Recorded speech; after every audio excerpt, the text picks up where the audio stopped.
PDG Bethelma, des actualités uniques, dynamiques et renversantes dans le journal TV. Batimax se rapproche encore plus de vous. Bienvenue dans votre nouveau magasin Batimax Tarlalan ex-Safina. Batimax, la qualité au meilleur prix. Vous présente Nivava.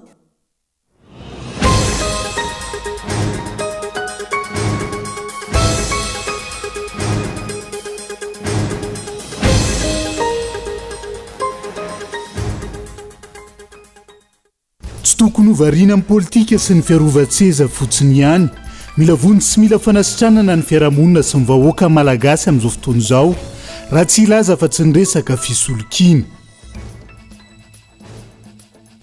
Tsy misy azo antenaina amin'ny governemanta vaovao hitsangana eo fony antoko politika Ilmada, efa hoen'ny taona mahery no toy ny praiminisitra lehibe ny governemanta, saingy vao maika tafalatsaka anaty fanitrana lalina ny firenena. Angatahana ny ametrahana amin'ny toerana voatokana Andrasamizafy Cyril, filoha-mbamina izay voasambotra tao Vangaindrano, ka voatazona ao amin'ny Zandary ao Mananjary amin'izao fotoana izao, hoy ny fianakaviana.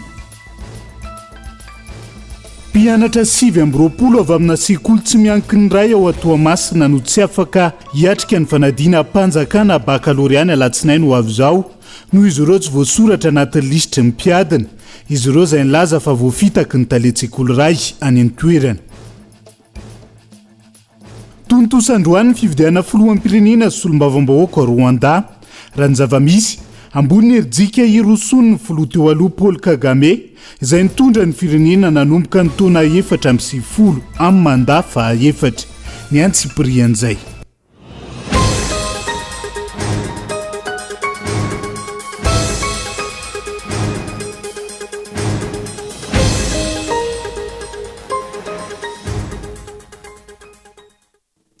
Alatsinainy fa 15 ny volana Jolay taona 2020 ankafaliany indray tomboky lasy tombovavy no hitsidiana ny tokantranonao amin'ny tialety tonga soa atao anatin'ny fotoanan'ny fampalalam-baovao.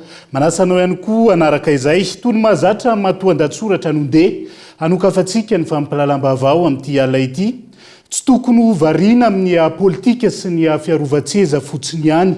Mila vony sy mila fanasitranana ny fiarahamonina sy ny vahoaka malagasy amin'izao fotoana izao, raha tsy ilaza fa tsy ny resaka fisolokiana. Fisolokiana izay manimba ary vao maika miteraka fahasahiranana goavana eto amin'ny firenena amin'izao fotoana izao. Ka eto Andriatsilavo. Ambony ny tany tsy fananana asa eto Madagasikara amin'izao fotoana, ary mahatratra 3 hatrany amin'ny 500 isan-jato arakaraky ny faritra, raha ny antotanisa voaray ny volana Martsa lasa teo. Vokatr'izay, maro ny karazana halatra sy ny fisolokiana mitranga eny anivon'ny fiarahamonina. Amin'ny ankapobeny, any amin'ny sehatra ny fitadiavam-bola sy ny tontolon'ny asa indray no mirona bebe kokoa ireo mpisoloky. Ny fisolokiana dia miteraka fahasahiranana sy fanimbana ary famotehana ny fiarahamonina, ny tokantrano, ary mety hanimba ny sehatry ny asa ary miafarany amin'ny sehatry ny firenena izany olana goavana izany. Olana goavana satria miseho amin'ny endriny maro io fisolokiana io, raha toka tany amin'ny resaka mercure no ny andohany tany aloha. Hita eny anivon'ny fiarahamonina amin'izao fotoana ny fisolokiana fandraisana piasa, ka olona amanjatony no voafitaka sy very vola amin'izany. Hita eo anivon'ny fampianarana ary amanjatony ihany koa ny voafitaka, ary isan'izany ireo mpianatra nala fanadinana baka ao Toamasina miisa 20. Voalaza fa ny sekoly izay namolavola sy nanomana ireo mpianatra miisa 20 ireo no nisy loky, satria rehefa tonga ny fotoana andraisana ny fampiantsoana hiantrehana ny fanadinana, tsy tafiditra anaty lisitry ny mpiadina ireo mpianatra ireo izay nandoa ekolazy sy nahavita ny fikarakarana ny antota taratasy rehetra ilaina. Ankoatra ny fampianarana, ahitana fisolokiana ihany koa ny fandefasana piasa makany ivelany. Misy ihany koa ireo milaza fa afaka manome laza adina. Ao ireo mpanao compte fake anaty tambazotran-tserasera, ao ny fisolokiana tany, fiara, finday sy izay karazana fitaovana hita maso rehetra. Ankoatra ireo, misy ary mahazovana ihany koa ny fisandohana andraikitra, ka milaza ao matafiditra mpiasam-panjakana. Efa misy ihany koa aza ny fisolokiana voka-pikarohana, tahaka ny any EDN nalaza tamin'ireny Covid-19 ireny sy ny menaka mahagaga izay malaza amin'izao fotoana. Tomponantoka voalohany amin'izany ny mpitondra fanjakana. Anjaran'ny mpitondra no mametraka politika mazava, amoronana asa ho an'ny tanora tsy anasa, izay mitombo isan'andro eto amintsika. Tompona andraikitra satria izy ireo no nametrahana izany andraikitra koavana izany ka tokony hanana paikady mazava anovana io fahalovana mikiky ny fiarahamonina malagasy io. Manana andraikitra ihany koa nefa ny tsirairay avy toy ny mpampianatra, mpitondra fivavahana, mpampiatra ny lalàna, mpitandro filaminana sy ny maro hafa. Tompona andraikitra satria maro amin'ireny tranga fisolokiana eto amintsika ireny no ahitana dia tanana fanampiana avy amin'ireo tompona andraikitra sasany ireo. Raha fisolokiana iasany velany, sarotra ny ino fa ireo mpisoloky ihany no avita izany. Raha fisolokiana ho mpitandro filaminana, mazava ho azy fa misy amin'ireo mpisoloky manao fanamina tahaka ny mpitandro filaminana tena izy. Tahaka izany ihany koa ny resaka tany, ny fiara sy izay rehetra fananan'olona. Entina milaza ireo fa miaratsy ny fiarahamonina malagasy. Tsy misy na vitsy ireo olon-dehibe afaka manome ohatra tsara amin'ny fitondran-tena tokony hananana eny anivon'ny fiarahamonina. Iza no omena tsiny? Ny tsy fisian'ny asa amin'izao fahasarotan'ny vidim-piainana izao ve ka hanome tsiny ireo mpitondra fanjakana sy ny tompona andraikitra isan'ny tokony? Ireo mpampianatra sy mpanabe ve ka ilazana fa tsy misy ny fikolokoloana ara-tsaina sy fanabeazana ny malagasy? Ireo mpitondra fiangonana izay maniry ohatry ny anana eto amintsika ve ka hitenenana fa tsy ampy ny vadim-panahy omena ireo ondry?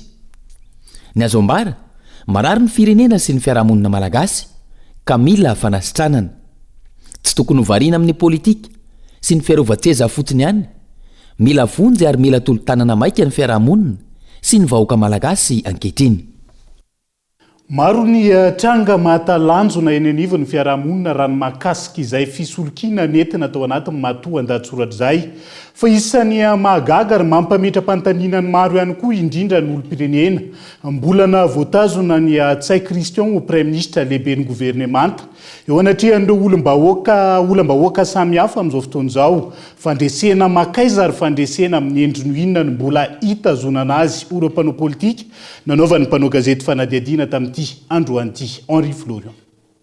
Isan'ny fanontaniana petraky ny olom-pirenena mpanara-baovao sy ny mpanao politika maro amin'izao fotoana izao ny hoe mifanaraka amin'ny mason-tsivana izay nolazain'ny filohan'ny Repoblika Andry Rajoelina nandritra ny kabary izay nataony tamin'ny fanendreny ny Premier Ministre Nzumani lasa teo ve ny asany ho tanterahana izany Premier Ministre Tsay Christian izany nandritra izay enitaona ny tarihan'ny gouvernemanta izay ho any antoko-kentan'i Madagasikara mihiba ny asa nataony ny Premier Ministre lehiben'ny gouvernemanta nandritra izay taona maro ny fandimby izay ary isan'ny baraigo miperaka ihany koa nitazombana azy eo amin'ny toerana. Voalohany aloha dia gaga misy sy ny atoko kitaniary fa vahoaka malagasy nanandrena ny Tsay Christian raha ny eny kabaro ny président république hoe izy dia nilaza fa olo tondreko premier ministre dia olo avanana amin'ny négociation internationaux, avanana mijery ny raharam-pirenena, avanana amin'ny fandraisana amin'ny manontolona. Nefa raha zay rehevatsika zava-misy ny vahoaka malagasy zao sy mihinan-kanina. Izy ary président république misy ny tenany hoe iaho dia mahasapa fa mizaly ny vahoaka. Lalana hoe zay rasy. Dia ahoana gn'anendrenao an'ny premier ministre ndraiky koa hoe Tsay Christian nefa izy ny lehiben'ny gouvernement, lehiben'ny administration, anao an'izany lalana zany, anao an'ny social-mbahoaka zany. Tena fanipaky misy ny kabarin'ny président république amin'ny fanendrenany Tsay. Sy haiko ino sy misy olo ve amin'izareo hoe raha sy Tsay ho atao premier ministre. Sy manana olo ve avanana ho atao premier ministre ve ny fitondram-panjakana raha sy Tsay. Fa raha ny bilan Tsay amin'izao ny ndresana misy taona mahery zay da tena négatif misy tena zéro ny notiny. Ho an'ny vovonana antso tena ekipa mahomby tokoa ve ny asa ny arana tamin'ny Premier Ministre matoy ity farany izay tsy miova mihitsy eo anatrehan'ny olom-bahoaka maro samihafa amin'izao fotoana izao. Matoy io nitazomeo dia le équipe nandresy zany na hoe une équipe qui gagne fiteny azy amin'ny teny français zany dia mampametra-pataina malagasy fa inona no maharijefy afahana milaza fa nandresitsika vahoaka malagasy, nandresy ny fitondrana malagasy ka hitazomana l'équipe. Aminay aloha dia tokony mametra-panontaniana lehibe ny mpitondra fanjakana dia voalohany amin'izany dia ny filoham-pirenena satria izy ny mpitarika hoe tena ho izy ty Madagasikara ty ary tena nibata fandresena ve. Fa kosa ny fanontanianay dia hoe sao de mba fiarovana ny tombotsoa tombotsoa iraisana ao anatiny ao araka tsy sa ataoko hoe tsy sa mikitikitika fa sanatria ohatra ve misy vadika na misy mamoaka secret na misy mivadika amin'ny fanarahana dia ikorotana zay no tena iarovana fa tsy le tena hoe tombotsoa malagasy ka aminay araka ny teneniko teo rehefa fantahina be da be reo ataonay fijery tsy misy solomaso mihitsy to dia fijery mahitsy mbola tsisy tanteraka reo ka aminay mbola tsy nandresy ny vahoaka malagasy. Na mafisina ireo mpiantsehatra ara-politika nanaovana fanadidina hatrany fa banaingo mipetraka ihany koa ny antony nanoloran'ireo solovam-bahoaka ny anaran'Tsay Christian ho isan'ireo fidina ho premier ministre itsy farany izay tsy samy mifanasitava amin'ireo solovam-bahoaka amin'ny alalan'ny alay fasafasa fanao eny anivony antelimiram-pirenena nanomboka ny volana desambra taona 2024 isan'ny andrasany maro ihany koa ankehitriny ny hoe izavy ireo ministra handrafitra ny gouvernement tanty premier ministre ity. Tsy hoela no amalinan'izay fanontanian'izay fa tsy misy azo antenaina ny amin'ny gouvernemanta vaovao hitsangany eo ny antoko politika Ilmada tamin'ity androan'ity efa hoeny taona mahery no voatendry ho premier ministre Tsay Christian saingy vao maika tafalatsaka anaty fanitrana lalina ny firenena amin'izao fotoan'izao amin'ny fanoloran'ireo solombavam-bahoaka maro anisany anarany ihany koa izay tsy nanaraka ny équilibre régional raha ny fanazavana fity nokolona. Tsy isy fiovanany endriky ny gouvernemanta vaovao eto amin'ny firenena raha ny kisarisary misy amin'ny raharam-pirenena amin'izao fotoana no jerena ho ny teo anivon'ny antoko Ilmada iny Tsay Christian izay efa notendrena teo amin'ny toerany io nandritra ny taona maro saingy vao maika nimpotra ny firenena. Tsy misy azo antenaina araka izany gouvernemanta vaovao hitsangana atsoatsy raha ny fanazavana hatrany. Raha mba nandraindraina hoe hitondra fomba fijery vaovao zany ny fahazahoan'ny Irmara ny majorité teo anivon'ny antimeram-pirenena ny ampy an'ireo tsy miankina be dia be izay nanao ny fanambarana ofisialy fa hanoana azy kanjy moa mbola ilay premier ministre teo aloha ihany no voatendry ary tena mahonena nahita azy le farany teo hoe itsika zany zao no mitazona ny larana voalohany amin'ny firenena farak'izay mahantra indrindra nefany raha ny arena atao anatiny ny ambonin'ny tany ny ambanin'ny tany ny any amin'ny ranomasina miampy an'ireo olombelona izay manam-pahaizana hita amin'ny tany sy ny firenena tsy fantatro hoe io ve zany ilay olona tena maharaka ny vitesy n'Andriamatofo Loha satria izy foana ny teny hoe izay tsy maharaka vitesy dia tsy miaraka amiko satria Andriamatofo Loha zany miazakazaka. Ny antony dia izao mena fahefana efa imbeta be izy ka raha nafantatra ny tena maharary ny vahoaka malagasy izy dia tsy tokony ohatran'izao nahazo ny tany sy ny firenena. Mikaikaikitsika amin'ny alalan'ny angovo amin'ny fatapahany jiro sy ny rano, mikaikaikitsika amin'ny tsy fandriam-pahalemana, mikaikaikitsika amin'ny faharatsian'ny lalam-pirenena. Ny RN2, ny RN7, ny RN1 koa io fa manangasanga, ny RN13 moa zany izay efa nampanantenaina hoe tsy hanao politika intsony dia hitantsika fa tsy lara-pahamehana amin'izareo izany fa ny fanaovana lalambe mikodana sy ilay transport par câble na io atsotsika hoe téléphérique io no lara-pahamehana amin'izareo. Zay moa dia efa nandro. Raha ny lojika ho hiatrany ny fanazavana miisa 420 ireo olona avy amin'ny Irmar afaka mandrafitra ny gouvernemanta, olona miisa 79 eo anivon'ny tsy miankina ary olona 23 eo anivon'ny firaisankiny izay isan'ny mpikambana anatin'ny gouvernemanta vaovao izay mifandraika amin'ny toerana azon'ireo vondrona politika eo amin'ny antenimiram-pirenena Janga izay mbola mampanay manoloana ny fanariana ny fifandanjana isam-pary tamin'ny nanendrina ny Tsay Christian raha ny fanazavana hatrany. Mazava azy moa zany va statistika amin'ny teny nefa le statistika amin'ny teny eny araka le lazaiko teo hoe raha ohatra ka hoe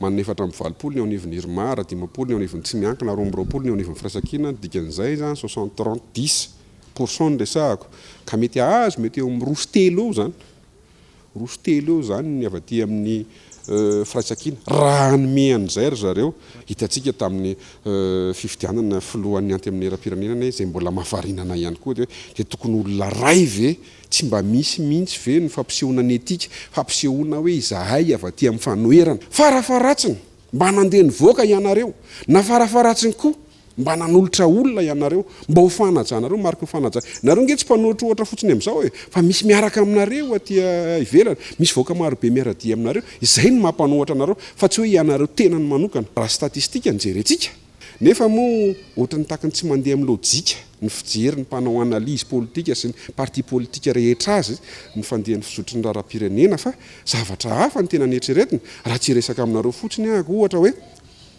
marina ilay izy fa tsy ao anatina lampandrenana fa fiarahamonina malagasy sy sotoavana malagasy zay efa napetraka nyreo ray aman-dreny tany aloha tany le hoe équilibre régionaly. Hatramin'ny fitondrana era-jaonary mampianina tamin'ny taona 2024 no voatendry ho lehiben'ny gouvernement Saint Christian Rahivirenana omaly tsy miova ny raharam-pireneny mifanohitra amin'izany ny hempotra amin'ny mari-drefy rehetra i Madagasikara na resaka fitondrana tsara ny tantana izany na lafony toe-karena hatrany amin'ny sosialim-bahoaka andrasana ho teo anivon'ny Ilmandany ny famoahana ny didim-panjakana amin'ny fiantsoana ireo mpifidy amin'ny fifidianana ben'ny tanàna izay zava-dehibe eto amin'ny firenena. Tsy mbola milamina ihany koa ny raharaha vanga indrano amin'izao fotoana izao angatahana ny ametrahana amin'ny toerana voatokana ny Ratsamizavy Cyril filohan'ny BAM izay voasambotra tao Masianaka vanga indrano ka voatazona ao amin'ny Zandary ao mananjary amin'izao fotoana izao ny fianakaviany angatahana ihany koa ny anohizana ny raharaha-pitsarana rehetra ao vanga indrano noho ny toe-pahasalamany efa marefo ankehitriny Gaëtan Andriatsilavo. Mbola voatazona ao mananjary hatramin'izao fotoana i Ratsamizavy Cyril filohan'ny BAM sy ireo olona misy fito hafa voasambotra ny araka taminy tao vangaindrano. Zareo dia mbola ho mananjary amin'izao tsika miteny izao ary araka le volazako teo dia tamin'ny larobia folakandro teo izay fianakaviana no vady aman-jana no nahazo voaray antso tamin'ny fianakaviana tany hoe nalaina tany vangaindrano izy roty makany Masianaka amin'ny croisement Mahatangy. Teo moa zany dia zay fa laka misy maraina vao nafantatra fa ay mety ny azo ny mananjary izy ireo. Fitariana fanakorontanana natao vangaindrano no voalaza fa antony nisamborana azy ireo tao Masianaka vangaindrano. Izy ireo izay isan'ny nitaky ny famoahana ny solombavambahoaka voafidy tao an-toerana mahavita raha Silvestre ny 15 volana Jolay lasa teo. Angatahana hoe ny fianakaviana ny ametrahana azy amin'ny toerana voatokana iarovana ny fahasalaman'ny Ratsamizavy Cyril noho ny toe-pahasalamana io efa marefo. Izay fianakaviana dia tsy hijabaka velively amin'ny fanadiadiana amin'ny fanapa-kevitra izay mety ho raisy ny manam-pahefana isam-baratongany amin'ny ity raharaha izay nasarengitra ny raina ity. Mahatonga anay mangataka an'izay ho amin'ny toerana tokana sy voaro izay dia noho ny toe-pahasalamana izay efa mihomo izay tena efa mihomo eo amin'ny koa ny taonany izay efa nahazoazo taona izy. Noho izany mangataka ny fahendren'ny fitsarana maefa izahay anadiady amin'ny rariny, amin'ny hitsiny, amin'ny fahamarinana makasika nyity raharaha tany vangaindrano ity. Miantso, manao antso avo amin'ny fitondram-panjakana koa izahay fianakaviany, vady aman-janany, hijery amin'ny tokony ho izy, ny anohizana ny amin'ny ara-drariny, ny fitsarana makasika azy. Eto koa dia manamafy izay fianakaviany vady aman-janany ary mangataka mba ho tony ny rehetrarehetra tsy hankanavaka eo am-piandrasana ny valiny sy ny mety ho sitiny izao raharaha izao. Mangataka ihany koa ireto fianakaviana ireto fa tokony ho avy amin'izy ireo avokoa ny information rehetra mikasika ny rainy. Maro loatra raha ny fanazavana ireo vaovao miparitaka any anaty tambazotran-tserasera ka ina anova zavatra.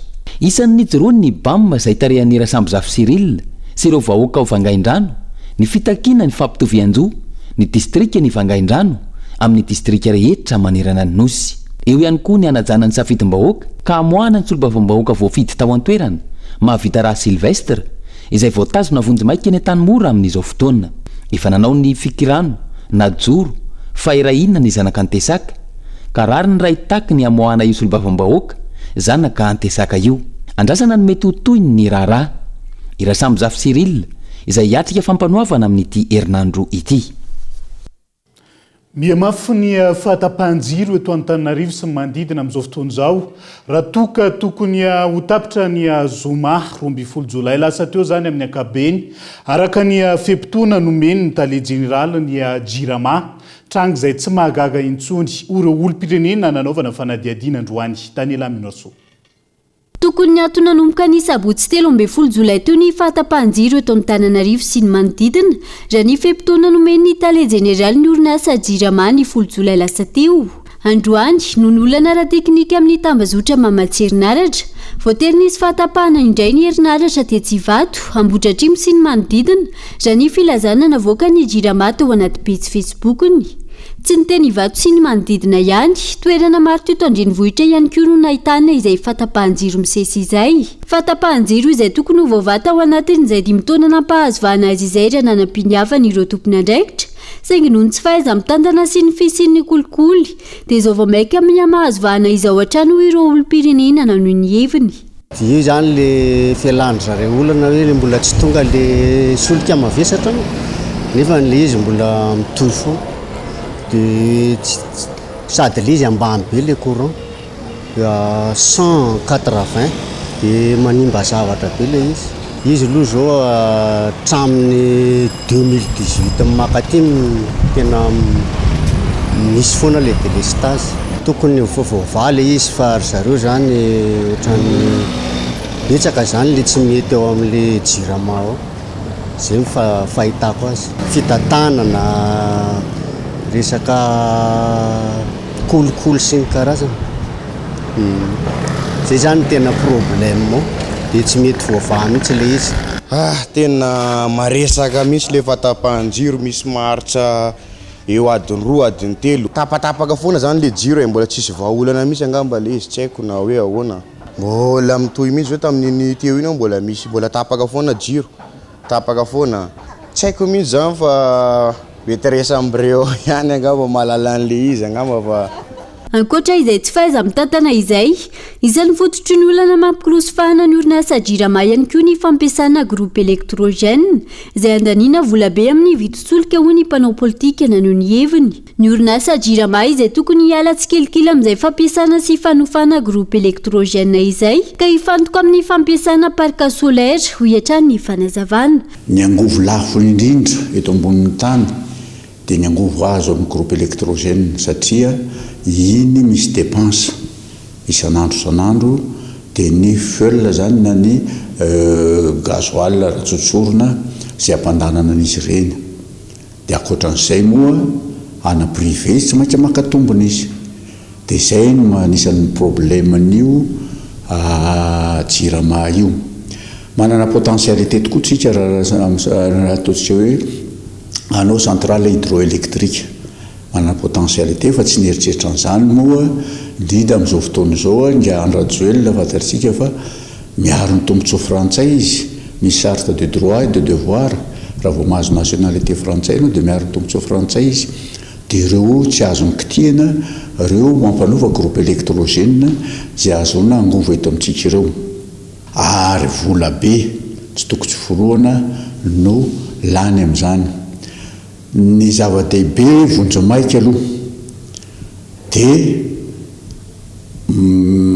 négocie amin'ireo firenena sahala amin'ny sinoa ohatra azo ataonay zany misy any amin'ny 120 district eto amintsika mividy parc solaire centrale solaire zany dia alao mividy an'izay aloha dia amin'izay fotoan'izay rehefa azo ireo ao anatin'ny 10 taona 10 taona mba tsy mandoha vola tsony ankoatra ny jiro miamahazo trany ihany koa ny fahatapahan-drano manerana n'Antananarivo sy ny manodidina amin'izao fotoana no ireo antony efa mahazatra toy ny fahatapahan'ny herinaratra amin'ny topo famokaran-drano i Madagasikara izay tokony hompana ihany koa amin'ny fanofanana injeniera mikasika ny teknika de maîtrise d'eau maloana ireo renirano maro ananan'i Madagasikara ialana amin'izay fahatapahan-drano izay raha ny fanionon-kevitra trany ny jiro zay fa ny rano ihany koa dia velotaraina manoloana ny tsy fisitrahana rano fisotro madio ireo mponina maro eto andrenivohitra amin'izao fotoana izao isan'ny amafy ny fahavoazana nanomboka ny volana janoary teo ireo mponina teny nanosana sy manodidina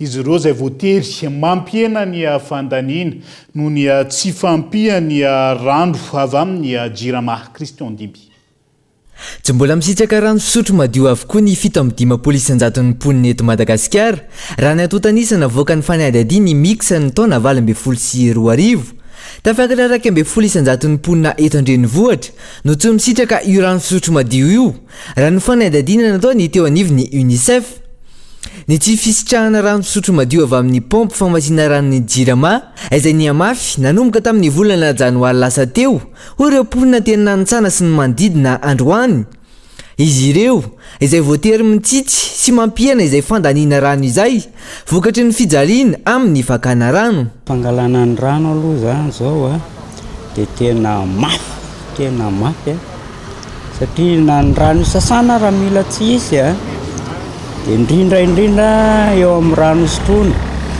satria mipoapo zany a dia matetika izy tapaka zany dia kely zany le pression zany kely a dia lasa mitohaka be amin'izay le bidon efa tena mitsito zay zao zany a eo amin'ny valo eo zany zanako enina izay mivady zany hoe valo mianaka zany zay dia atao hoe raha rano enina bidon zay zany a tsy tsina atao hoe mahavita atao hoe tsy tsina zay ny roa andro tsy tsina tena tsy manasa lamba fa tena juste hoe rano sotroina dia sasana dia maika moa zany fa ohatra hoe mampiasa foseptika amin'ny vesesiny ihany zany dia tsy fantatra tsony atsika hoe manara-penitra nefa ny rano tena crise be. Mampiasa enina bidon zay isan'andro, manasa vilia, mahandro, manasa lamba kely fa tsy mahita fanasana lamba raha tsy eo tanàna eo nefa any bassin ko tsy mahazo toerana jaly be mihitsy. Tena mitsitsy mihitsy roa bidon zaraina hoe herinandro vao mahazo ary zany rehefa ila tsy azo mihitsy. Tena mitsitsy hoe ray bidon zany zaraina olona roa na telo dia iny tsitsitsiny ao fa tena tenenina mihitsy ny ankizy hoe tsitsitsiny rano amin'le na manasa vilia tena toa mitsitsy mihitsy. Raha ny teto amin'ity pompe famatsiana rano ho an'ireo mponina manodidina ny Nantsana ity, tokantrano manodidina ny 100 no vatsiana rano, tsy maharaka nefa ny pompy ary tapaka lava ka voatery miaro tory na ihany koa milahatra rano vao maraina ireo mpitatitra rano raha ny fanazavana.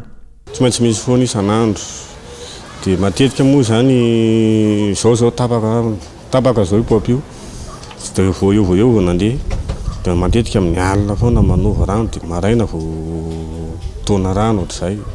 Tsy maintsy amin'ny alina raha tsy mahazo amin'ny alina dia tsy misotro rano ianao zany amin'ny atoandro. Raha eto amin'ity tsena ity zao 50 neto fa ny any ivelany mbola maro kokoa noho izay. Zany bidon arivorivo any zany fenony isan'andro nefa le tsy maharaka fa hitanareo zao moa hoe pompy be bidon bidon jaune moa zany. Zay zao manomboka raha mandeha zao ty pompy zao a dia amin'ny ena sasany tapitra dia tsy matosika moa le makany amin'ny WC ary amin'ny public ary fa tsy maintsy miandry dia amin'ny valo sasany eo anay zay manomboka dia paren'ny andro eto na atsika na ina eto foana satria rehefa tsy mahandro amin'ny atoandro dia tsy maintsy amin'ny alina indray zany ohatr'izay. Ndray folo, 12, 20 ohatr'izay mangalanay zao 300 dia 700. Asa misy ny anay tena asa mikarama mitady vola misy. Ny vola ndray tsisy ndray misy ohatr'izay le pompe tapaka dia miatora aty amin'ny alina ohatr'izay. Tsy maintsy miezaka misy an'le torimaso dia tsy maintsy miezaka amin'ny tany tapaka zao to androany dia tapaka foana. Ndray tsisy le rano ny fijaliana ny vola koa tsisy ohatr'izany. Ny ankizy efa hianatra koa zao an'ity dia ny vola koa tsisy nefa mazana be tena mijaly. Zon'olombelona fototra ny fisitrahana rano fisotro madio ary tafiditra ao anatin'ny tanjon'ny fanjakana amin'ny fanantratrarana ny tanjona amin'ny fampandrosoana lovain-jafy na ny ODD amin'ny taona 340 izany. Miantso ny fanjakana amafarak'izay aingana izay olan'ny famatsiana rano sy mikasika izay fatapahan-drano matetika izay araka izany ny mponina eny Nantsana sy ny manodidina. Jirama jiro sy rano malagasy rehefa tsy eo tsony zany ilay jiro sy rano masy isany eo zany hoe malagasy zany sisa ny taraiky farany eo ao anatrihan'izay dia izay ihany koa no hoentsika amin'ny seny vetivety ao anaty doka fohy aza misaraka aminay ary.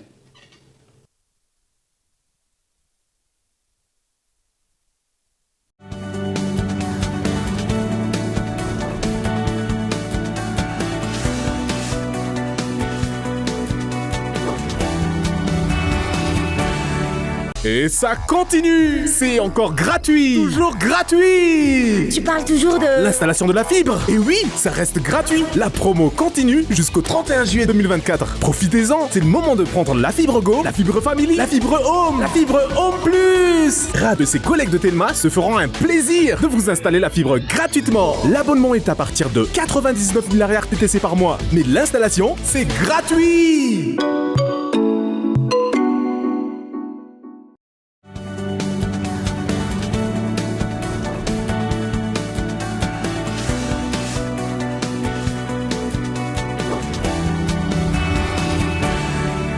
Mamerina ny araba tomboky lasy tombovavy tonga soa indray atao anatin'ny tapany faharoa amin'ny fampalalam-bavao amin'ity alina ity avy hatrany dia iazo any Toamasina vetivety sika Mpianatra miisa 720 avy amina sekoly tsy miankin'iray ao Toamasina no tsy afaka ny atrika fanadinam-panjakana baccalauréat alatsinainy ho avy zao no izy ireo tsy voasoratra ao anatin'ny lisitry ny mpiadina. Izy ireo izay nilaza fa efa nafeno ny fepetra rehetra amin'ny mampiadina azy ka nilaza ny voafitaka sy voasoloky ny lay taletsy sekoly iray any an-toerana. Erinora Zafamanana Kolo Toamasina.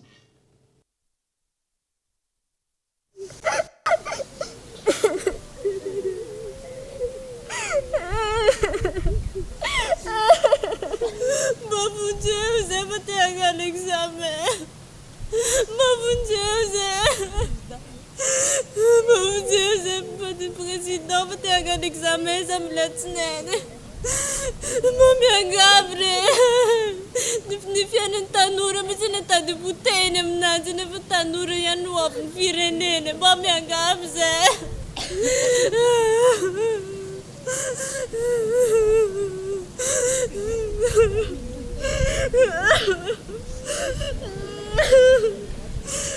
Voafitaka sy voasoloky tanteraka ireto mpianatra ireto hatramin'ny iray aman-drenin'izy ireo. Voaloha ara-dalàna ny saram-pianarana sy ny saram-panadinana ary voakarakara ihany koa ny atotan-taratasy rehetra. Natoko loatra ilay talentsy-sekoly ka izao tratra aoriana izao. Tamina alahelo sy ranomasina no nandrenesana fa tsy ao anatin'ny lisitry ny mpiadina ireto mpianatra miisa 720 ireto. Zay zegny voafitika zegny zegny tegna marina. Izy zegny olo navitina mpianatra anay izy fô le dossier nay zegny tapray zegny dossier nay tonga de zay nasaina mino dossier zay fô tsy nateriny tagny zegny le dossier nay ary zay nangalany vola droit d'examen fô droit d'examen zegny tsy hitanay mihitsy nanomboka izy namiagna ananjy tak de hatramin'izao zegny dossier nay zegny mbola ampela-tagnana anay ke mila vony zegny zay mangataka amin'olo maventy farany tampony agny mbo afaka maolagna anay ty fô zay moko zany efa karazan-draha ntimitra fô miandrandra ndraiky zay so mbo ahitany marigna ihany ary magnasa an'ireo mpitondra fanjakagna zany leo mpitany filaminagna izody ny zalazy amin'ny farany tampony satria tegna hoavinay tanteraka mihitsy zegny tegna simbatiny prof aroa zegny zare responsable tamin'ny école de izy zegny kofa nitetika ratsy andeha ataony izy de nandeha Tananarivo izy de napetrany tamin'ny responsable izy zegny dossier vao tamin'ny zoma take zay naregny hoe resaka soloky zegny raha io tsy taketo miteny taminay fa misy monsieur zay mampianatra malagasy anay koa niteny hoe midirina re terminal fa misy vaovao tsara de karaha tsy vaovao tsara fa mbola niteny taminay koa izy mangataka vola 175 000 droit oziny de zegny mavoaefa anjagno izy io mahazo convocation izy magnano examen zay tsy mavoaefa izy tsy mahazo de to de niteny zay jiaby zegny tsy mavoaefa tsy mahazo vitavitany karanjagno fogna izy tio fa tam zima zay tona raiky anani de mbola nagnitsy zay mbola tsara nagnano examen bac zay fa voasambany tamindao de tsy fantanay hoe vao miteny zare hoe misy zima amin'ny vita bac écrit de mahitan'izy de mbona nagnano fogna de menara tsara fogna zare de magnantegna anjay de nagnano fogna de zao izy vao nisy problème de nefa talenay tsy hita jusqu'à zao ko avy aminazy na de atao hoe jerena akany tany misy anazy na zegny raha ataonazy tsy magnino fa zay te hagnano examen de mbo mangataka aminare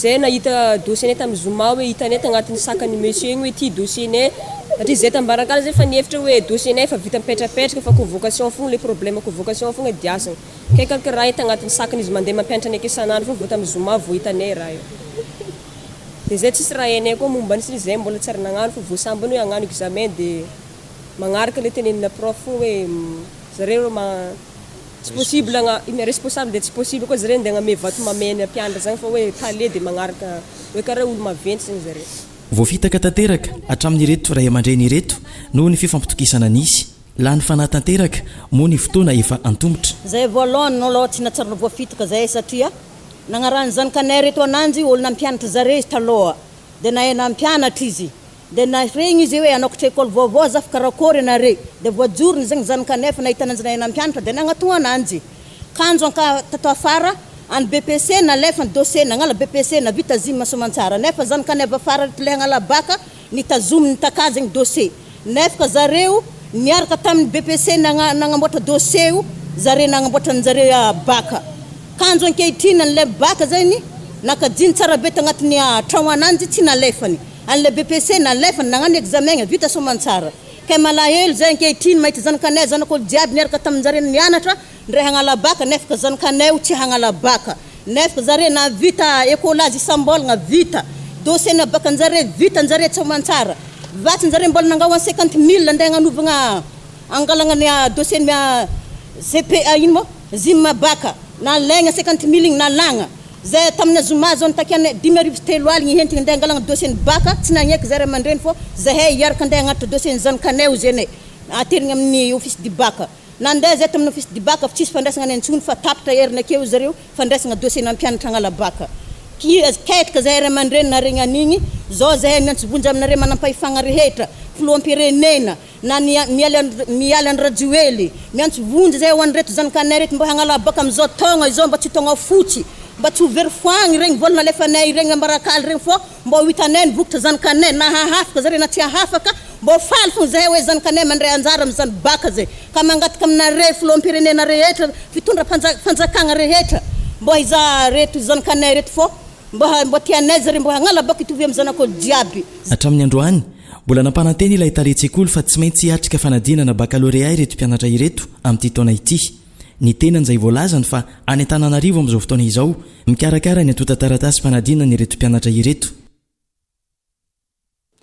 iverenantsika eo ny vaovao mandidina an'izay fanomanana ny fanadina mpanjakana baccalauréat zay rehefa avy eo fa mifototra amin'ny fifanomezan-tanana amin'ny fanasoavana ny mpiarabelona ny Rotary Club izay ahitana mpikambana maneran-tany ho an'ny Rotary Club ao Mahajanga maro ny asa sosialy vita nataon'ireo filoha nifadimby ary hotohizan'ireo filoha vaovao izay vao nanatanteraka ny passation de collier ny farany herinandro teo. Anja Robert Kolo Mahajanga.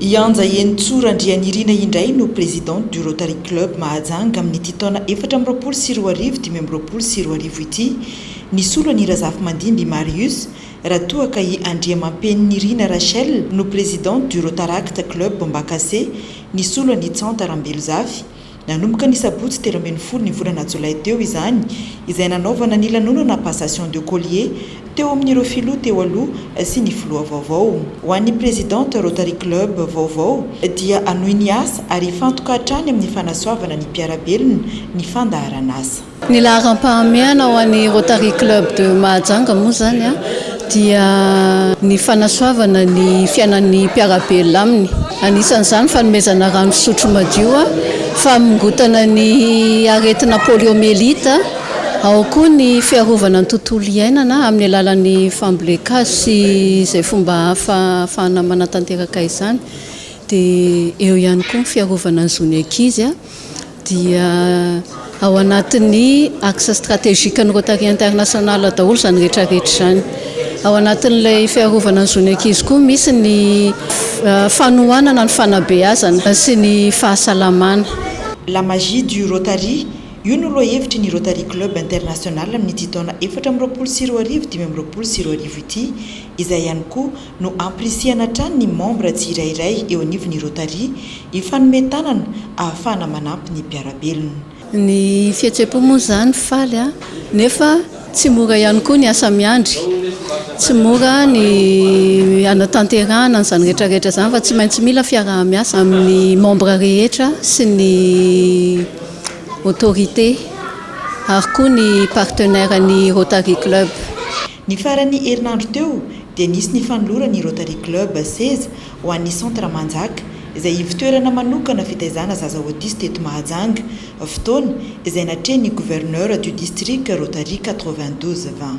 Asa fitohizany ataon'ny Rotary akapobeny maneran-tany zany kanefa ny hitako androany tsy latsa-danja amin'izay ataony any ivelany zany fa dia zavatra mahafinaritra ary iraisako eto ilazako aminareo fa afaka sitrahana be mihitsy ho an'le mpikarakara n'ity centre ity zany. Mpikambana eo anivon'ny Rotary Club izay manana zanaka autiste ihany koa no nanangana ny centre Manjaka eto Mahajanga. Centre spécialisé izy ity dia izay hoe ankizy autiste ihany raisina ato ny manaraka zato isan-jato aloha tsy misy fa manakaiky kosa aloha mba mahafeno fepetra raha ny filana ahafana manangana izay fitoerana izay na amin'ny lafiny ara-tsakafo amin'ny fanabeazana ny fidiovana dia misy ato daholo arakaraka ny kan'ilay zaza. Fikambanan'olon-tsotra ny Rotary Club manampy an'ny tsy manana ary miara-mientana amin'ny fanomezana ny kely ananana amin'ny fitsinjovana ny mpiarabelona. Izay ihany koa no foto-kevitra ijoroany ny slogan radio dia ny hoe servir d'abord. Iverenantsika vetivety ny vaovao mahakasika ny fanomanana ny fanadina mpanjakana baccalauréat. Manimba ireo mpianatra ireo karazana faradoboka atao amin'ny akatoko ny fanadina mpanjakana. Hony fanehoan-kevitry ny mpampianatra kilasy famaranana iray tamin'ity androany ity. Tsy mianona fotsiny amin'ny famerenana ny akamaroany ireo mpikarakara faradoboka fa manome proposition de sujet izay mety hamitaka ireo mpianatra ihany koa. Ankoatr'izay tsy tokony hisintsony ny lesoka amin'ny fanadinana baccalauréat. Hanomboka ny alatsinainy ho avy izao ranahy naka lesona tamin'ny zava-misy teo aloha ireo tompon'andraikitra isa nambaratonga ny honina saina. Maro ireo karazana faradoboka isarihana ireo mpianatra kilasy famaranana amin'ny herinandro farany mialohany anatanterahana ny fanadinana baccalauréat ity. Faradoboka izay tsy mianona amin'ny famerenana nandritra ny taona ihany fa isan'ny tena malaza ilay hoe sopapa hoy ny faneho-kevitry ny mpampianatra. Tranga izay mety ampikorotana ny sain'ireo mpianatra. Teraka fandemeny tsaina ho an'ny mpianatra raha toka tsy le neritreretiny nanaovan'ny faradoboka no nivoaka. Ny tena azo antoka dia folo volana amin'ny anarana tokony ho ampy izay folo volana izay ao anaty raha ampy tsara ny famerenana satria ny faradoboka dia amin'ny faradoboka azy eritreritry ny mpampianatra karaha sendra amin'ny fahanandrify amin'iny dia mety ho tsara fa raha sanatria tokoa tsy mifanandrify amin'iny dia miteraka fahavoazana amin'ilay mpianatra diso ny atehatra loatra an'izay. Fa ny tena azo antoka dia folo volana ny anarana, folo volana nanaovana famerenana dia iny ihany ny tena tsy mamitaka. Ny famerenana sy fahatokisa-tsaina sy fahatokisa-tena izay ihany ny tena azo antoka. Tokony hanome antoka ireo ray aman-dreny, mpianatra ary mpampianatra ihany koa ireo mpikarakara sy mpikirakira ity fanadinam-panjakana ity mba tsy hisy sampona tahaka izao niseho tatoato ny fanadinana baccalauréat. Mino fa efa nandray lesona maro dia maro ny tompon'andraikitra indrindrandrindra fa tamin'ny nisy teo ny olana tamin'ny BBC tamin'ny taranja anglisy dia mety efa nandray fepetra ny tompon'andraikitra dia tsy tokony hitaitaina ny mpianatra fa mety hizotra ny tsakany sy andavany ary mino fa hizotra atsakany sy andavany fanadinana baccalauréat amin'ity taom-pianarana ity. Ho an'ny mpikarakara nisy tompon'andraikitra ny fanabeazany efa nisy olana teo ny baccalauréat fa nisy olana kely koa ny BBC dia mananteny izay fa andray andraikitra ny tompon'andraikitra tsy hiverenan'ireny tony tamin'ny eritaona ireny intsony, tsy ampitaitaina ny ray aman-dreny, tsy ampitaitaina ny mpianatra ary tsy ampitaitaina ny mpampianatra ihany koa satria misy fiatraikany any amin'ny vokam-panadinana ny ohatran'ireny. Ho tanterana ny 2020 hatramin'ny 2020 Jolay izao ny fanadinana baccalauréat sokajy ankapobeny. Fa miendrika famononan-kolaka ny vahoaka ny fampiakarana ny vidin-tsolika eto amin'ny firenena. Ho ny teo anivony FMI Malagasy androany hitombony fanazavany ny krizy ara-tsosialy ateraka ny fiakaran'ny vidim-piainana noho izany fampiarana ny vidiny tena izy mahakasika ny solika izay. Noety manana ankilany tsy mifanaraka amin'izay ireo olom-pirenena nanaovana fanadiadiana androany. Christian Dimby. Hiteraka krizy ara-tsosialy eto amin'ny firenena ny fampiakarana ny vidin-tsolika hifanaraka amin'ny vidiny tena izy na ilay vérité de prix raha nambarany teo anivony antoka FMI Malagasy androany efa tsy zakany fa efa mividiny malagasy intsony hoy ireo olom-pirenena ny fiakaran'ny vidim-piainana ankehitriny ka tokony hanana paikady mazava ifehezana izany ny mpitondra fanjakana. Ny fampiakarana ny sarandalana izay ampitombo ny olona andeha tongotra noho izay tsy fampiny enti-manana izay raha ny fanazavana. Zakazana ihany aloha raha amin'ny firenena malagasy satria miendanja misy zany ny vola malagasy dia mienjakenjana kely eo amin'ny gasy ny akamaroany. Raha miakatra io dia misy fiatraikany foana zany amin'ny akamaroan'ny vahoaka malagasy ny fiakarana.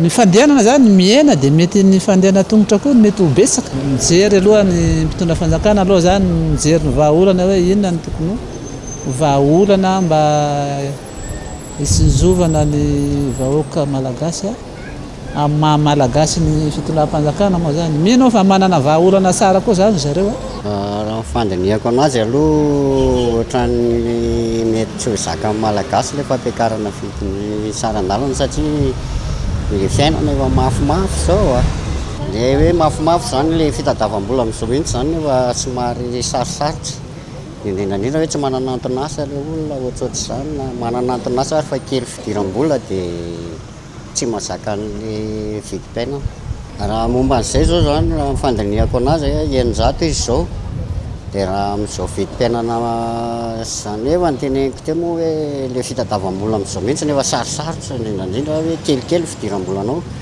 dia mbola tsinjaraina mankany amin'ny bisy sakafo sy karazany mafimafy eva raha ohatra ho fandinihako anazy raha azo atao dia aloha mba mipetraka amin'izao amin'ity volana ity no hiatra io vidin-tsolika tiana izy io raha nitapaka tao anatin'ny filakevitry minisitra farany teo tapaka tao anatin'izany ihany koa fa ferana ho 200 ariary isaky ny litatra io fampiakarana io fampiakarana izay midika ho famonoana kolaka ny vahoaka malagasy ho kosa ny namafisiny teo anivony FMI malagasy io vidina solika eto amintsika io gasoil lasantsy rehetrarehetra io basé amin'ny $120 ny baril pétrole 5000 ariary ny 1 euro 4600 na 4700 ny dollars zany hoe efa farany ambony io zany tsika telo volana fotsiny ange io tamin'ny 2022 no niakatra $120 amin'ny baril fa avy eo hidina $80 fa maninona nandritran'izay fotoana zay tsy nena patelo ny vidiny lasantsy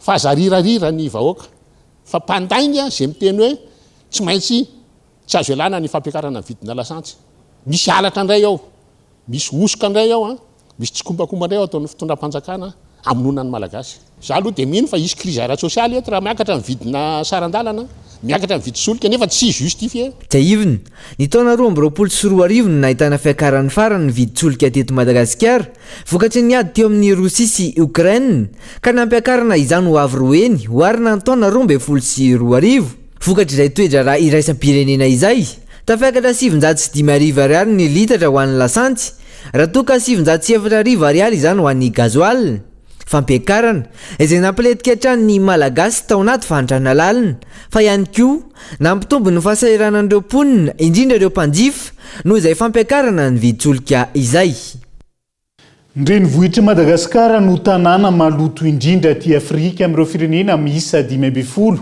nanaova amin'ny magazinina Amerikanina iray fanadihadiana ary fahatelo maneran-tany ihany koa ny tsy fananana drafitr'asa samy mifanaraka amin'ny mahatanàn-dehibe azy ny tsy fahampiana ara-pitaovana ary ny alesoka amin'ny fanabeazana olom-pirenena ireo no isan'ny olana ireo sefokotany eto Antananarivo renivohitra nanaovana fanadihadiana tamin'ity andro anty onona saina enatra ho an'i Madagasikara ny valin'ny fanadihadiana nataon'ny magazine américaine Forbes izay namoaka fa Antananarivo renivohitra no eo amin'ny larana voalohany amin'ireo tanàna 5 maloto indrindra aty Afrika ary manerana izao tontolo izao fahatelo no misy antsika aorian'i Bakou Azerbaïdjan sy Dhaka any Bangladesh vokatra izay arahan'ny mponina mahita amin'ny andavanandro eo ny loto vokatry ny fako izay miparitaka endrehetreny mitarika ny fahatsetsehman'ireo rakan-drano fa ireo efa miangona indray tsy misy paka manampy izay ihany koa ny loto ateraka ireo entona maro samihafa toy ny setroky ny orinasa fandorana fako ny avoaky ny fiara sy ny maro hafa izay mitarika aretiny itaovam-pisefona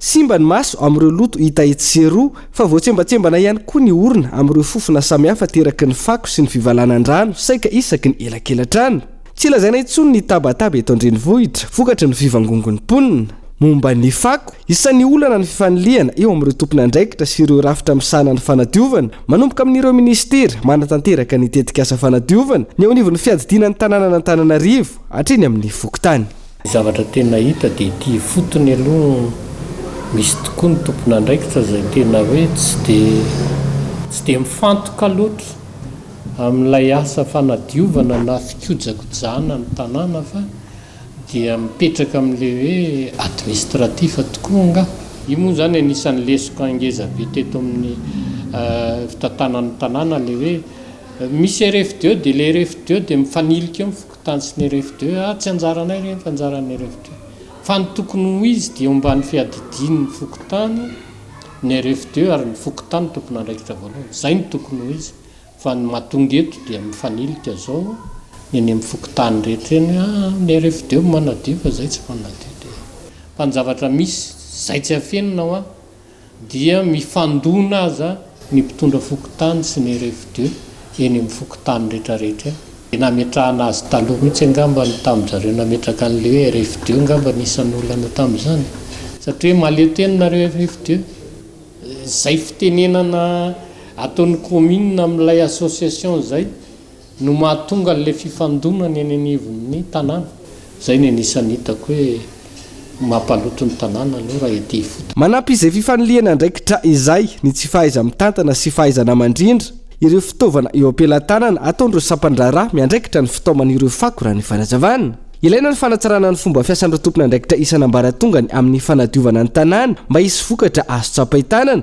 tsy hisy fako miparitaka etseroa ary ireo efa eny amin'ny dabanjordira mba tsy hialinandro mifanirandalana amin'izay ny fanabeazana ny olom-pirenena ho tisy andalina ny fahadiovana ny resaka fitaovana aloha ho anay zany hatramina nisy ny fitantanana iteto zay tsy mbola nisy nanampy na mangataka ary zay teny anivony be maso hoe maninona moa zay tsy mba mahazo ny fitaovany ho an'zareo dia hoe nareo ny mahavita zay foana le valina tena nio miamaro zany ny olona ny fotodravitrasako tsy maharaka ntsony ny fitombon'ny olona anatytsika anazy tetsika ny kanalina natao an'olona zato tokatrano zato laza tokatrano arivo ohatra ny lasa tery zany ny fiainan'ny olona zao dia ohatrany hoe zay mahafaka ny lotony eny aminy eny fotsiny dia atsipony eny amin'ny lalana eny ny fako sisa zany hoe ampianarana ny ankizy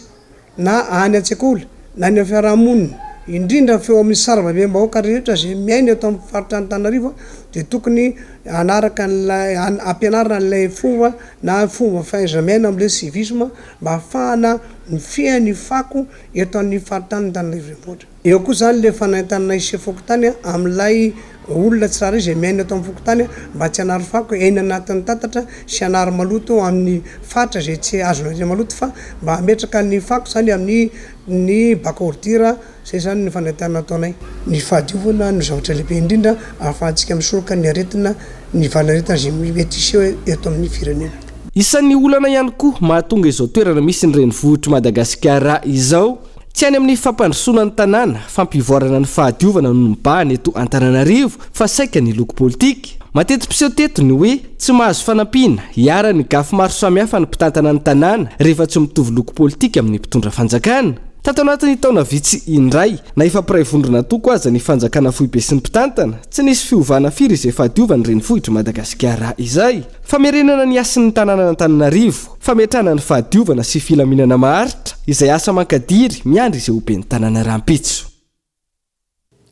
fa tsy ampy fanabeazana eo amin'ny tontolo ny fifamovozana ihany koa ny malagasy isan'ny antony mahatonga ny lozam-pifamovozana araka ny fanadiadiana tsy fahita firy any an-tsekolontsony ny fampianarana ny fahaiza-miaina sy ny manodidin'izay amin'izao fotoana izao tsy ampisorohana ny loza ateraky ny fifamovozana ihany koa ankilan'izay ny fampiofanana omeny ireo mpampiasany lalana ilariana soniaina no mitatitra ny antsiprian'izay mbola vitsy ireo olona mahay manaja ny fifamoivozana eto amintsika tsy ampy ny fanabeazana amin'ny tontolo io tsy ny mpamily ihany no mila ny fahafehezana ny lalàna amin'ny feny fifamoivozana fa ny mpampiasa lalana rehetra raha ny fanazavana raha tokony izy ireny misy koa ireny anarana ny an-dakilasy tamin'izay nianatra mba mila mahafantatra an'izay priorité sy ny anina zay azonao zay zany le izy eo amin'le fifamoivozana zay mahatonga ny accident be eto amintsika tsy fitandremana zay ny tena hitako be da be hitanao zay zao rehefa mampianatra za zao raha vao mampianatra ankizy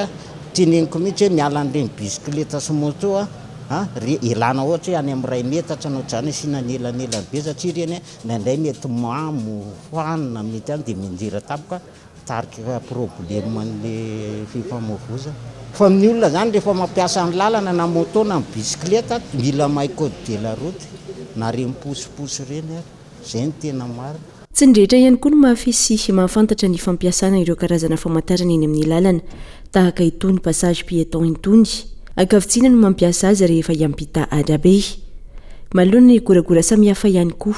Maro amin'ireo mpamily no tsy manaja ireo karazana famantarana. Isan'ny avahan'ireo nandalo fampiofanana vao mamily na tsy io fanajana famantarana io. Ny mahasamy hafa ny olona mampiasa ny mandalo auto-école sy ny olona tsy mandalo école dia ny mpianatra mandalo auto-école zany dia mahafantatra ny code de la route izy. Zany hoe ampahafantarana azy daholo ny karazana signalisation routière hiteny amin'ny lalana eny. Ny panneau ampahafantarana azy daholo ny marquage au sol koa ohatr'izay ampahafantarana mpianatra daholo zany ny dikany zavatra rehetrarehetra izay eny amin'ny lalana.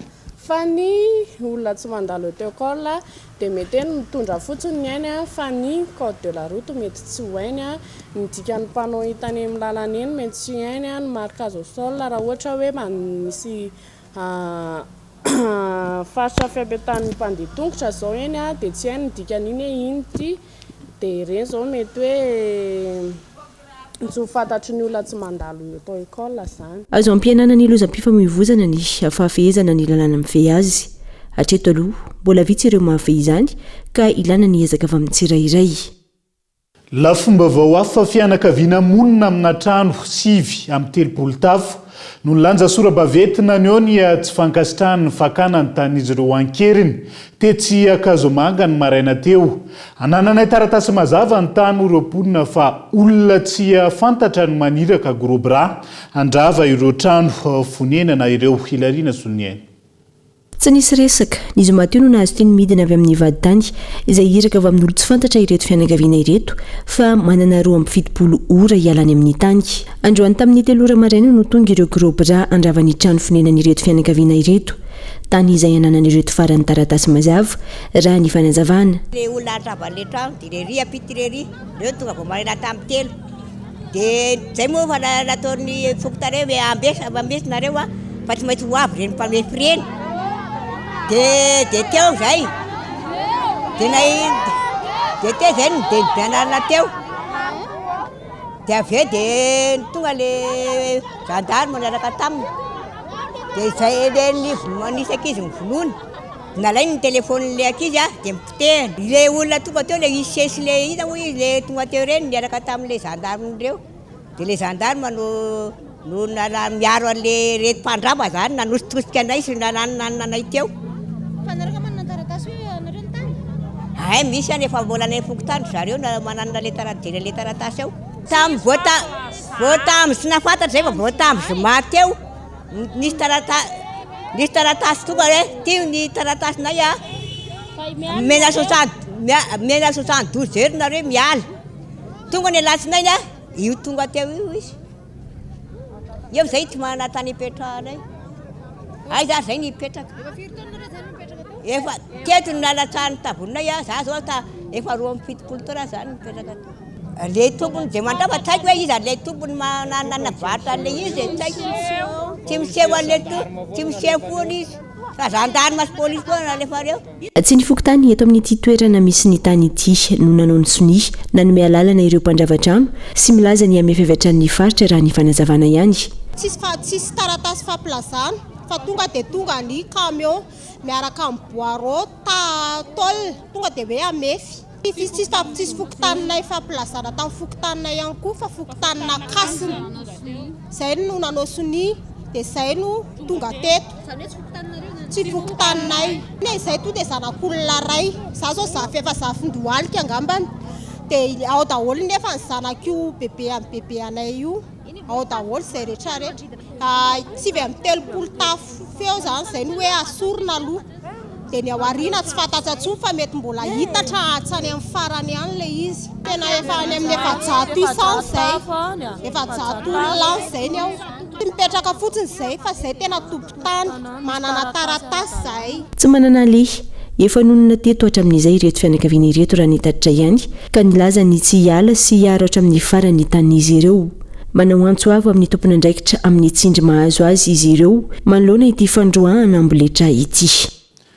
Vavaony fanatanjahantena taranja karate vetivety ho tanterahanao Toliara amin'ny fifaninanana nasionaly amin'ny taranja karate do amin'ny taona 420 ity efa vonindreo mpifaninana avy ao tolaniaro ary manana ny maizy azy eo amin'izay taranja izay ireo mpikatroka raha ny fanadiadiana Gaeton Andriatsilavo.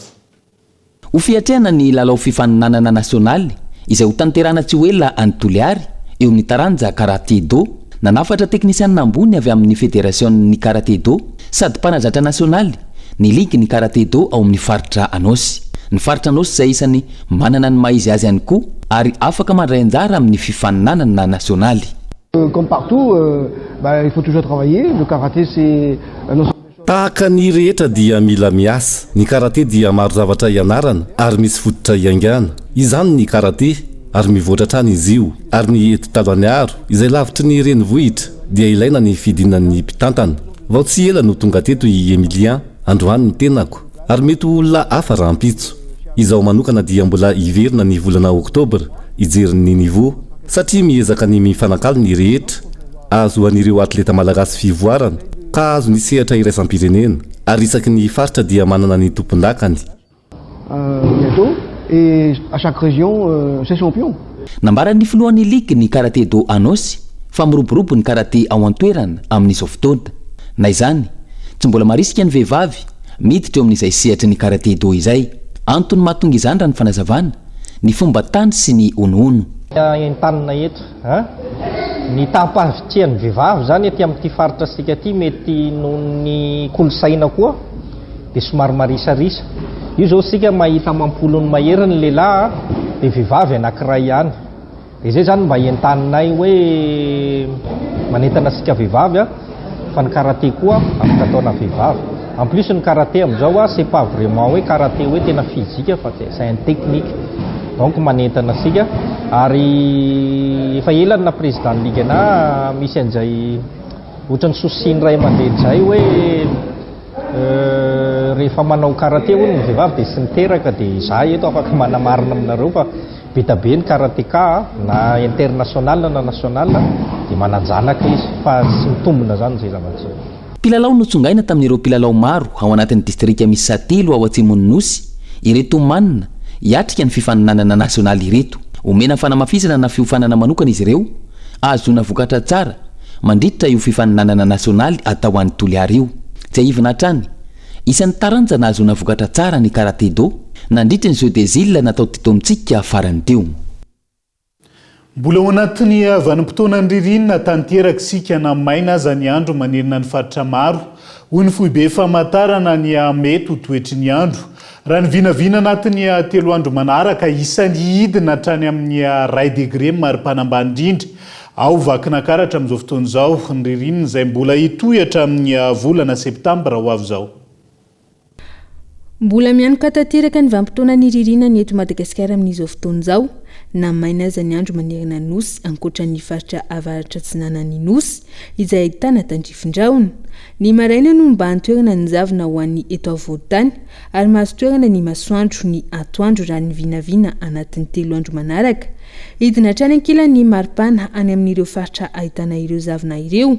Ny maripana izay mety ho tonga hatrany amin'ny 2 degré C ao avakina karatra dranga izay efa fahita matetika. Tranga efa misy mitranga foana zay rehefa atao anatin'ny vanim-potoanany ririnina matetika ahitana an'izay maripana ambany raha na 2 degré Celsius eo ny maripana ny vakina karatra misy fotoana zany izy io manodidina ny vakina karatra mety efa ataontsika manodidina ny 0 degré mihitsy satria dia efa nahitana an'izay ataontsika fangendrahany mandry zay izy raha ny sary hita aloha zany tany amina tambazotra terasera zay misarahin'olona taty aminay. Hatry amin'ny volana septambra no hitoetra ny vanim-potoanany ririnina raha nitatitra teo anivon'ny foibe famantarana ny mety ho toetry ny andro. Hatreto manodidina ny 20 degré Celsius ny maripana farany ambony hita amin'ny ankabeny ho an'ny afovoan-tany ny any amin'ny faritra izay tsy ahitana fiovana firy saingy hojerena akaiky izay mety ho fivoarana raha nitatitra hatrany. Maresaka irasan'ny pirenena vetivety tontosandroany ny fividianana filohan'ny pirenena sy solombavam-bahoaka atao Rwanda raha ny zava-misy ambony erdika irosony filoha teo aloha Paul Kagame izay nitondra ny firenena nanomboka ny taona 4,790 amin'ny mandafa 4 antony ireo kandida misa 3 tamin'ny taona 7,12 ihany no mifaninana amin'izao fotoana izao izay nandrombahany Kagame ny fandresena tamin'ny Sambato 7 isanjato tamin'izany raha ny faninana tamin'ny franc kabineza avy amin'ny fanoherana sia Philippe Mpahimanava amin'ny tsy miankina vinavinainany fa 20 ny volana jolay ho avy zao ny vokatra vonjimaiky raha tokany fa 17 ny volana jolay ny vokatra ofisialy dia izay ihany koa no entina manakatona ny fampahalalam-baovao amin'ity alina ity naiza misy anao isoriny anao nanaraka ny fampahalalam-baovao hatramin'ny farany veloma tompoko.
Batimax se rapproche encore plus de vous. Bienvenue dans votre nouveau magasin Batimax Sarlalan ex-Safina. Batimax, la qualité au meilleur prix. Vous a présenté Nivavo. 5G Batelma, des actualités uniques, dynamiques et renversantes dans le journal TV.